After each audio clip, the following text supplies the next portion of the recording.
Looks like he's been flashed out a little bit. It goes for the swing. Bit of damage dealt both between him and OJ. It's Tyde coming from the other side. And he actually finds his entry onto Mentalist, and Tex eventually naded away. So it's all on Hysterics.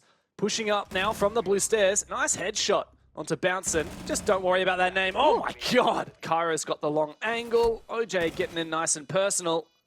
Not looking to give him anything, and you can see Wildcard to play this post plant so well. It is not happening. OJ to lock it in. Bouncin was also playing this role when he was on the Chiefs as well, and it made me wonder how Wildcard were going to slot him into this roster, and they've actually moved OJ and Cairo onto these supporting roles. Tyde, they've come in and picked up 2 more kills, and now taking the man advantage away from Wildcard in this round. Oh no. Oh wow, what a good crossfire there. Hysterics just found his 3rd on the round. So low on HP, but he's still managed to do a lot of damage. There you go. Finally, Tyde will finish him off. Just looking for picks at this point because the objective is far out of reach, doubling down with Bouncin, but do they know where Mentalist is? And they don't. That was quite something. I don't know how, like, from our POV, Imorin, who used to do that C4 up through the floor onto the player on double window, so I really rate that. But here's SiegeGG. Is he about to find a backstab? See you later, OJ. Great double down pick there from Tyde, and they will keep this momentum on their side. Hysterics finds one, and, well, Vinny is the last one left alive for Wildcard, and he does not survive very much longer at all. Started to put a bit of pressure his way. Nate, though, getting aggressive. Hysterics trying to cover the player, sees Cairo's sledgehammer from above. Wildcard are not allowed to go for their normal plan without a bit of a spanner in the works, and there's Nate for another one. Wildcard must pivot. They know they have to go for it. They have to go for their shot, and they do exactly that. Tuhan, 3rd kill on the round. It's all up to Nate now in the 1v2. On for the retake as that plant goes down from Cairo. Tuhan holding his position safely inside of Con. This is not going to be an easy retake now for Nate. As he rounds the next corner, it's Tyde once again to lock it down. I mean, really, this is just a matter of, you've measured twice, now you've got to cut. And it is Bouncin who jumps in, puts some pressure on site, does just that. Oof, and landing a few more shots as well into SiegeGG. Hysterics, he can start to get aggressive onto Cairo, looking for the timing on the swing, but Tex can double down for another. And Hysterics is once again left with the diffuser in his palm, and a perfect position to make this work. He is caught out though, he didn't see the drone on the windowsill, and that is the information OJ needed to deliver the killing blow. Only 30 seconds as well, and Wildcard, the diffuser in the hands of Tuhan, but Bouncin will start to open up the site. Now Tex, he's left in the clutch situation. Yeah, he's already found 1 pick though. Can he get another 2? This would be quite a return to form, but it's not going to be the case. OJ drops and plants exactly where he pinged, taking a little bit of damage, but thankfully Bouncin's there to cover. Is he there to cover another one? Oh my god! Lucky headshot, there he is, but the trade is back, and SiegeGG gonna have to prove his worth. A 2v3 now, but Hysterics makes this look doable. SiegeGG tries to claw a position forwards, takes a bit of damage, but Vinny and Cairo should be in prime position to mop this one up. It's all Vinny. Wildcard do manage to lock in the 4-2 half on their attack. More of a power position for Wildcard. With that rotate, Vinny can make his way in. He's taken down, but is able to take Mentalist out with him and can get picked up by Bouncin. Cairo, though, will also go down. Oh my goodness, Tyde. They've shaped their attack to go on this ground floor. Instead, they've completely thrown off Wildcard. Yeah, thing is that library box hatches open and Bouncin's able to scare off. Nate's found the pick onto Bouncin. And, well, you just say it and they fall immediately.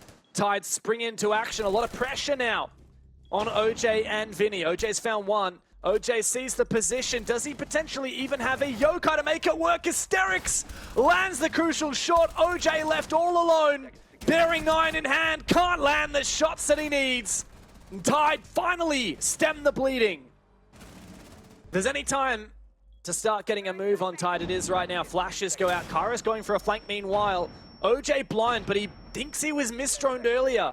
He doesn't want to give away his position yet. Here comes Cairo on for the flank. But really, it needs to be OJ on side. He's taken down the player covering. He's taken down the diffuser player. And that is all she wrote on for the round. Wildcard So it makes me wonder whether Tyde is going to be able to punish much. Oh, speaking of aggression or passivity, Shibe punishes Bouncin. Yeah, I mean, problem is for Tuhan, he's in a great position just around the corner from a player, but okay, well, he's the only one left, so that's certainly a problem. And if he moves, he will be hurt. So the text on the other side, no doubt, called out that position. A drone pinging out one of the players on the other side.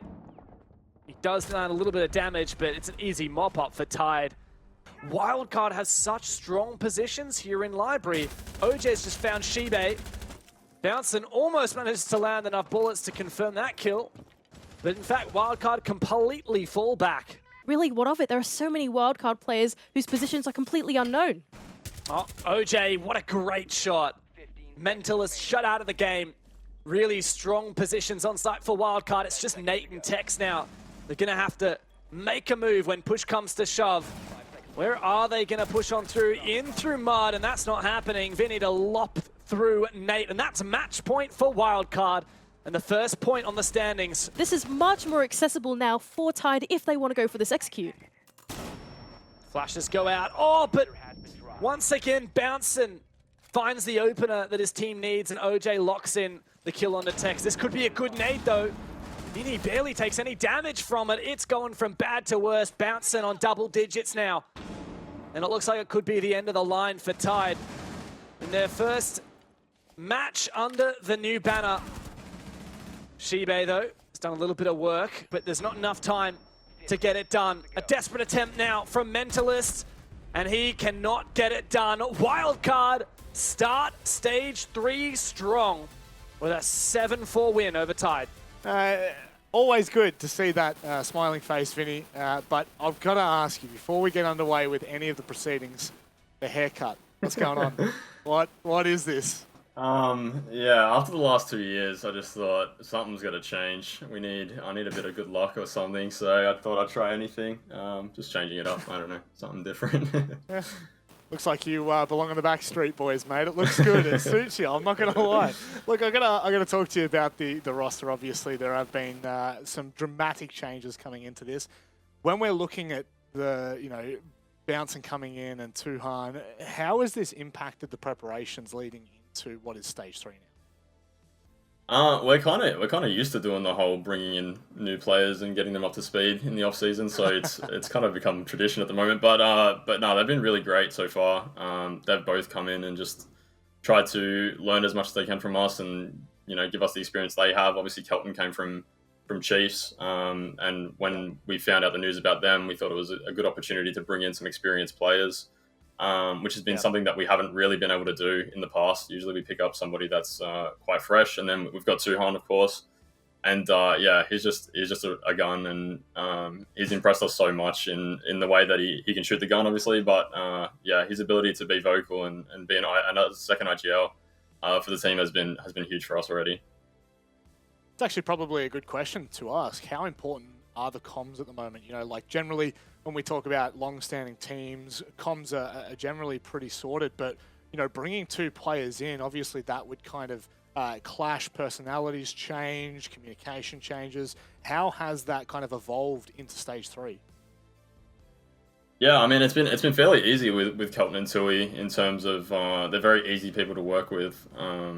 They've obviously Kelton came from a Chiefs team that was pretty successful, and he understands what needs to be done to play well. And Tui's just trying to take on as much as he can. In terms of comms, I mean it's probably been one of our biggest issues in the past. So that was kind of even some of the reasons why we made changes in the end. We needed people that were more consistent with their comms and able to really input every round. Which both of them have already done a lot. And yeah, it's been good so far, but obviously not getting too far ahead of ourselves, just taking each game as they come. Yeah, finally, my kind of last piece to this puzzle, we haven't seen us play Chalet since stage 1, so it's been a hot minute. Is this a choice to not have played it until now with this new roster, or is it just a factor of you've had other maps that you wanted to kind of be playing on? Yeah, we knew in the off-season that we needed to expand the map pool a little bit, just to make sure that we're getting the upper hand in vetoes, and I think we did the same today. I'm fairly certain that Tyde were probably looking to play bank against us. They obviously beat us on it stage 1. this year, and yeah, they would have had a lot of prep on that. But we knew if we expanded our map pool, then we can throw a few teams off, and yeah, like a Chalet pick, we've been working on it a bit in the off season, and yeah, this is kind of the rewards that you reap from doing that kind of thing. Well, that's it. You reap what you sow, my friend. 3 points on the board. Very important to kickstart your Stage 3 campaign. As per usual, anything you'd like to say before we let you go? GG's to Tyde. They played a great game.